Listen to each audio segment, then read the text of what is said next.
Good morning class. Welcome to our YouTube channel learns with Kundan. आज हम लोग business environment जो पेपर 2 कॉमर्स का पार्ट है उसका फर्स्ट यूनिट का आज फर्स्ट क्लास है। तो चलिए स्टार्ट करते हैं और जानेंगे कि बिजनेस इन्वायरमेंट में बिजनेस इन्वायरमेंट क्या होता है। व्यावसायिक वातावरण विभिन्न बाहरी और आंतरिक कारक शामिल होते हैं। यानी कि बिजनेस इन्वायरमेंट में एक्सटर्नल और इंटरनल फैक्टर जो है वो इन्फ्लुएंस करते हैं कंपनीज ऑपरेशन को। कंपनी बिजनेस के ऑपरेशन को एक्सटर्नल और इंटरनल फैक्टर जो है वो इन्फ्लुएंस करते हैं, उसी को बिजनेस इन्वायरमेंट कहते हैं। ठीक है। अब एक्सटर्नल में क्या हुआ, जो बाहरी है जैसे कस्टमर है, तो कस्टमर भी बिजनेस कंपनीज ऑपरेशन को अफेक्ट करते हैं। और इंटरनल क्या हुआ, तो इंटरनल में एम्प्लॉय को हम लोग ले सकते हैं। कंपनी के जो एम्प्लॉय हैं वो कंपनी के इंटरनल फैक्टर हुए, कस्टमर एक्सटर्नल फैक्टर हुए, और भी अदर फैक्टर हैं, बट हम लोग बेसिक जानेंगे एक एक एग्जांपल के थ्रू कि जो इंटरनल है वो एम्प्लॉय को ले लेते हैं, एक्सटर्नल में कस्टमर को ले लेते हैं, और ये सब से जो है वो बिजनेस का इन्वायरमेंट तैयार होता है। ठीक है। अब देखिए, decision making and overall performance, understanding this concept and element is crucial for business to adapt and thrive in dynamic marketplace. Here are the key concept and element of the business environment. Business environment का element हम लोग जानेंगे आगे topic में, लेकिन business वातावरण, व्यावसायिक वातावरण क्या होता है, तो व्यावसायिक वातावरण जो है वो आंतरिक और बाहरी कारक जो है वो बिजनेस वातावरण में शामिल होते हैं, जो किसी कंपनी के संचालन, निर्णय लेने और समग्र प्रदर्शन को प्रभावित करते हैं। जो आंतरिक और बाहरी कारक हैं वो कंपनी के संचालन में, कंपनी को ऑपरेशन में, कंपनी के डिसीजन मेकिंग में और ओवरऑल परफॉर्मेंस में जो है वो मेन भूमिका निभाता है। क्लियर है। तो ये आपका बिजनेस इन्वायरमेंट कहलाया। नेक्स्ट हम लोग जानेंगे की कॉन्सेप्ट एंड बिजनेस इन्वायरमेंट। व्यावसायिक वातावरण की प्रमुख अवधारणाएं क्या है, तो पहला है डायनेमिक नेचर होता है। क्या होता है, डायनेमिक नेचर। अब डायनेमिक नेचर क्या कहलाता है, business environment is constantly changing due to various factors such as technological advancement, regulatory changes and market trends.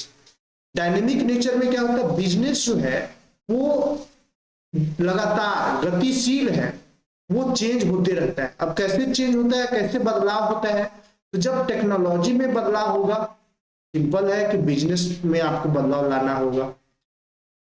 Clear है। मार्केट में जो ट्रेंड चल रहा है उसमें अगर ट्रेंड के अकॉर्डिंग आपको चलना होगा, तो यही आपका डायनेमिक नेचर में कहलाया।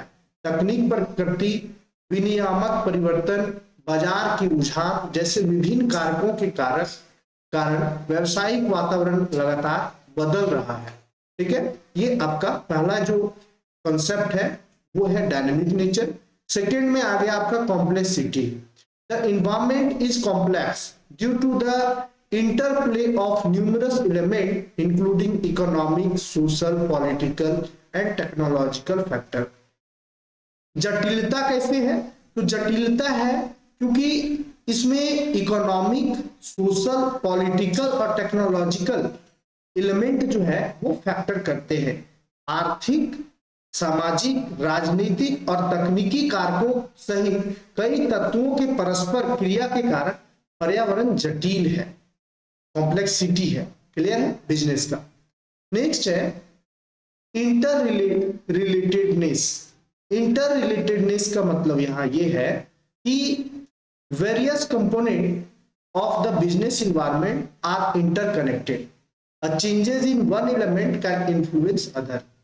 इंटर रिलेटेडनेस का मतलब ये हुआ कि व्यावसायिक वातावरण में जो विभिन्न घटक हैं आपस में जुड़े हुए हैं और एक तत्व में बदलाव के दूसरे को प्रभावित कर सकते हैं। ठीक है, ये इंटर रिलेटेडनेस कहलाया। नेक्स्ट है अनसर्टेनिटी। अनसर्टेनिटी का मतलब होता है अनिश्चितता। जो बिजनेस इन्वायरमेंट है वो है अनिश्चितता से युक्त होता है। Business environment is characterised by uncertainty making it challenging for business to predict and plan for future operation. व्यवसायिक वातावरण अनिश्चितता से युक्त होता है जिससे व्यवसायों के लिए भविष्य की स्थितियों की भविष्यवाणी करना और योजना बनाना चुनौतीपूर्ण हो जाता है, क्योंकि ये अनसर्टेन है। बिजनेस इन्वायरमेंट जो है वो अनसर्टेन है। नेक्स्ट है मल्टीफेस्टेड। The environment affected different aspects of business operation, including market, finance, production and human resources. ये मल्टीफेस्टेड है यानी कि बहुआयामी है। पर्यावरण, विपणन, वित्त, उत्पादन और मानव संसाधन सहित व्यावसायिक संचालन के विभिन्न पहलुओं को प्रभावित करता है। ये मल्टीफेस्टेड है, ये बहुआयामी है। नेक्स्ट है इंटरनल इन्वायरमेंट। क्या होता है इसके बारे में हम लोग जानेंगे। एलिमेंट हम लोग पढ़ रहे हैं। एलिमेंट में एक आता है इंटरनल और दूसरा आता है एक्सटर्नल इन्वायरमेंट। तो इंटरनल में हम लोग जानेंगे, पहला पॉइंट है मैनेजमेंट स्ट्रक्चर। अब मैनेजमेंट स्ट्रक्चर जो है वो कोई भी बिजनेस का, कोई भी कंपनी का इंटरनल, ये आंतरिक वातावरण में, ठीक है। अब कैसा मैनेजमेंट स्ट्रक्चर होना चाहिए टॉप लेवल, जैसे हम लोग पढ़ते हैं ना, top level, middle level, lower level. तो ये सब जो है वो क्या है, ये बिजनेस का आंतरिक इंटरनल स्ट्रक्चर हो गया, ठीक है। तो मैनेजमेंट स्ट्रक्चर में क्या होगा, hierarchy and management style within the organisation. संगठन के भीतर पदानुक्रम और प्रबंधन शैली है। दूसरा मिशन एंड ऑब्जेक्टिव क्या है, देखिए कंपनी का मिशन क्या है, ऑब्जेक्ट उद्देश्य क्या है। The goals and objective set by the organisation, उसी को संगठन द्वारा निर्धारित लक्ष्य और उद्देश्य कहा जाता है। नेक्स्ट है कंपनी का culture. The value, belief and behaviour that shape the organisational culture. Company की संस्कृति, कंपनी की कल्चर क्या है, तो मूल्य, विश्वास और व्यवहार जो संगठनात्मक संस्कृति को आकार देता है। अगर आपका नेचर, आपका विश्वास कंपनी के प्रति नहीं है लोगों का, तो फिर वहां कंपनी जो है वो रन कर पाना मुश्किल हो जाती है। नेक्स्ट है human resource. The employees and their skill, attitude and productivity, ये भी इंपॉर्टेंट एलिमेंट है कंपनी को आगे बढ़ाने में। मानव संसाधन, कर्मचारी और उनके कौशल, दृष्टिकोण और उत्पादकता, productivity is a main factor, main element of any business, any company. And physical resources, the tangible assets such as machinery, building and technology. tangible assets क्या होता है, तो जिसको हम लोग टच कर सकते हैं। तो tangible assets जो है वो कंपनी के लिए बहुत बड़ा एलिमेंट है, इंपॉर्टेंट एलिमेंट है, क्योंकि जब तक मशीनरी नहीं है, भवन नहीं है, प्रौद्योगिकी नहीं है, तब तक आप प्रोडक्शन और कंपनी को रन कैसे करवा सकते हैं। ये सभी जो है वो इंटरनल एलिमेंट में आता है। और नेक्स्ट हम लोग जानेंगे एक्सटर्नल इन्वायरमेंट। अब एक्सटर्नल इन्वायरमेंट ये भी एलिमेंट है किसका, तो बिजनेस इन्वायरमेंट का एलिमेंट है, इंटरनल और एक्सटर्नल। एक्सटर्नल में क्या हो गया, माइक्रो इन्वायरमेंट। एक्सटर्नल मतलब बाहरी वातावरण। Factor directly affecting the organisation, सूक्ष्म वातावरण संगठन को सीधे प्रभावित करने वाले कारक हैं। पहला है customer, target market and consumer behaviour, लक्षित बाजार और उपभोक्ता व्यवहार जो है वो आता है। पहला कस्टमर हो गया। दूसरा हो गया सप्लायर, आप जो प्रोडक्शन कर रहे हैं वो सप्लाई कर पा रहे हैं कि नहीं, कस्टमर को प्रॉपर वे में मिल रहा है कि नहीं, ये भी इंपॉर्टेंट फैक्टर है, ठीक है। तो सप्लायर में हो गया entities that provide the raw materials and services, आपूर्तिकर्ता वे संस्थाएं जो कच्चा माल और सेवाएं प्रदान करती है। क्लियर है। नेक्स्ट है intermediaries, agent, wholesaler, retailer involve in distribution. Distribution process में डायरेक्ट तो होता नहीं है, सबसे आप अगर प्रोडक्शन कर दिए तो प्रोडक्शन करने के बाद जो है वो आप क्या कहाँ दोगे, डिस्ट्रीब्यूटर को दोगे। डिस्ट्रीब्यूटर जो है वो होलसेलर को देगा, होलसेलर से रिटेलर लेगा, रिटेलर जो है वो कस्टमर तक पहुंचाएगा। तो इंटरमीडियरीज का भी रोल बहुत इंपॉर्टेंट होता है, ठीक है, जिसको हम लोग मध्यस्थ, एजेंट, होलसेलर, रिटेलर के नाम से जानते हैं। नेक्स्ट है पब्लिक।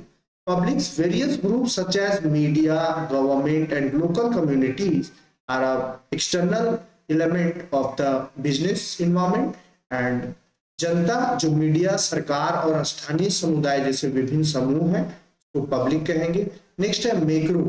मैक्रो इन्वायरमेंट यानी कि वृहद वातावरण।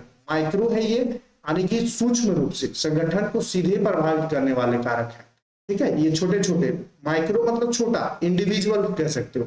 ये मैक्रो का मतलब होता है वृहद, यानी कि ग्रुप बोल सकते हो, ब्रॉड बोल सकते हो। Broad external factor influencing the business, व्यवसाय को प्रभावित करने वाले व्यापक बाहरी कारक जो है। और नेक्स्ट हम जानेंगे economic environment. Economic condition, inflation rate, interest rate, economic policy जो कंट्री का है, ये आपका बिजनेस को प्रभावित करता है, जिसको हम लोग इकोनॉमिक इन्वायरमेंट के नाम से जानते हैं। आर्थिक स्थितियां, मुद्रास्फीति दरें, ब्याज दरें, ये सभी जो है वो आपका इंपॉर्टेंट है, ठीक है। नेक्स्ट है political and legal environment. Political, government policies, regulations and legal issues, ये आपका क्या है, एक्सटर्नल इन्वायरमेंट है। अगर गवर्नमेंट स्थायी नहीं है, सरकार जो है वो बार बार बदल रही है, सरकार का डिसीजन बार बार बदल रहा है, और लीगल इन्वायरमेंट जो है वो चेंजेस हो रहे हैं, गवर्नमेंट जो है वो पॉलिसीज और रूल्स जो है वो बार बार बदल रही हैं, बना रही हैं, तो उससे भी बिजनेस पे बहुत ज्यादा प्रभाव पड़ता है। उसी को हम लोग पॉलिटिकल एंड लीगल इन्वायरमेंट में रखते हैं। क्लियर है। नेक्स्ट है social and cultural environment. Societal norms, culture, values and demographics and social trends भी इंपॉर्टेंट करता है। जैसे एक एग्जांपल से समझिए कि जो डोमिनोज पिज्जा है, वहां जब ये यूएस की कंपनी है, यूएस में जब ये बनाती थी तो गाय का, सुअर का चर्बी शायद यूज करती थी, ठीक है, मतलब नॉनवेज यूज किया जाता था, ठीक है, फैट यूज किया जाता था। जब ये इंडिया में आई तो इंडिया में बहुत सारे लोग जो है वो वेजिटेरियन है और नॉन वेजिटेरियन है, उसमें गाय और जो सुअर है वो सेंटिमेंटल इशू है, यहाँ का कल्चरल इशू है, सेंटिमेंटल है, मतलब हम लोग गाय को माँ मानते हैं, है ना। तो उस वजह से यहाँ लोग जो है वो डोमिनोज को इग्नोर करने लगे, डोमिनोज जो है वो लॉस में जाने लगी। तो जब कंपनी को ये चीज का जब पता चला तो तुरंत जो है वो अपना ये जो डेमोग्राफिक और सोशल ट्रेंड के अकॉर्डिंग जो है वो अपना इंग्रेडिएंट में चेंजेस, बदलाव जो है वो लाया। और उस तरह से हम लोग समझेंगे कि कंपनी जो है वो कल्चर के अकॉर्डिंग, डेमोग्राफिक के अकॉर्डिंग, सोशल ट्रेंड के अकॉर्डिंग जो है वो अपना इंग्रेडिएंट को, अपना प्रोडक्ट को बदलती है। ये आपका हो गया सामाजिक और सांस्कृतिक वातावरण। नेक्स्ट है technological environment. Technological advancement and innovation and R&D activities. Technological advancement का आने का मतलब ये हुआ कि आज के डेट में टेक्नोलॉजी जो है वो हर दिन करके बदल रही है, हर दिन एडवांस टेक्नोलॉजी आ रही है। और कंपनी अगर एक पुराने ढर्रे में अपना प्रोडक्ट बनाते रहे और उसी को सेल करते रहे तो कंपनी जो है वो डूब जाएगी। तो समय के साथ में, टेक्नोलॉजी के साथ में चलना, ये मोस्ट इंपॉर्टेंट चीजें हैं कि कंपनी जो है वो समय और टेक्नोलॉजी के साथ में चले, टेक्नोलॉजी को एडॉप्ट करे और उस टेक्नोलॉजी को यूज करे। ये इंपॉर्टेंट एक्सटर्नल एलिमेंट है, ठीक है, तकनीकी वातावरण कहलाता है। तो ये आप क्लियर हो गया होगा। नेक्स्ट हम लोग जानेंगे natural environment. Natural environment, ecological and environmental factor, sustainability concern and natural resources. Natural resources जो प्राकृतिक, पर्यावरण, पारिस्थितिकी एंड पर्यावरणीय कारक हैं, स्थिति संबंधी चिंताएं हैं, प्राकृतिक संसाधन है। अगर आप कोई भी जो प्रोडक्ट आप मैन्युफैक्चर कर रहे हो और वो प्रकृति को, वो नेचर को ज्यादा हार्म कर रहा है, उससे भी आपका बहुत दिन तक चलने वाला नहीं है। तो एक सस्टेनेबल डेवलपमेंट हो, सस्टेनेबल प्रोडक्ट का आप उत्पादन अगर कर रहे हो तो आपका जो कंपनी है, आपका जो बिजनेस है वो लॉन्ग टर्म तक रन करेगी। ये इंपॉर्टेंट एलिमेंट है। नेक्स्ट है global environment. Global international trend, global market and cross border trade dynamic जो है वो भी फैक्टर करता है। अगर इंटरनेशनल ट्रेंड जो है, जो पूरा इंटरनेशनल लेवल पे जो रुझान है, वैश्विक बाजार में जो ट्रेंड चल रहा है, ग्लोबल मार्केट में पड़ोसी राज्य देश में जो ट्रेंड चल रहा है, जिसको हम लोग क्रॉस बॉर्डर ट्रेड डायनेमिक्स कह रहे हैं, तो उसके अकॉर्डिंग भी आपको अपना प्रोडक्ट का मैन्युफैक्चर और जो चीजें हैं वो अफेक्ट करती हैं। ठीक है, तो ये आपका हो गया ग्लोबल इन्वायरमेंट। तो नेक्स्ट हम लोग देखेंगे, आज का ये लास्ट सेशन था। तो अगर आपको वीडियो अच्छा लगा हो तो वीडियो को आप लाइक कर दीजिएगा, शेयर कर दीजिएगा, और हम लोग नेक्स्ट क्लास में फिर से बिजनेस इन्वायरमेंट का जो बचा हुआ टॉपिक है उसको कवर करेंगे। और अगर किसी तरह का डाउट आ रहा है और भी वीडियो को इम्प्रूव करके अगर आपका डिमांड है तो आप हमें टेक्स्ट के माध्यम से, कमेंट के माध्यम से बता सकते हैं, जिससे हम अपना एक्सप्लेन करने का तरीका को और भी बेहतरीन कर सकें और आपको क्लियर वे में आपको मिल सके। एग्जाम के पॉइंट ऑफ व्यू से, एग्जाम के अकॉर्डिंग आपको कंटेंट प्रोवाइड कर सके, यही मेरा एक ऑब्जेक्टिव है, एम है। तो आप जरूर हमें गाइड करें, बताएं कि किस टाइप का आपको और भी एक्सप्लेन करना है या फिर किस टाइप का आपको वीडियो चाहिए, उस पर जरूर बनाने की कोशिश करेंगे। धन्यवाद।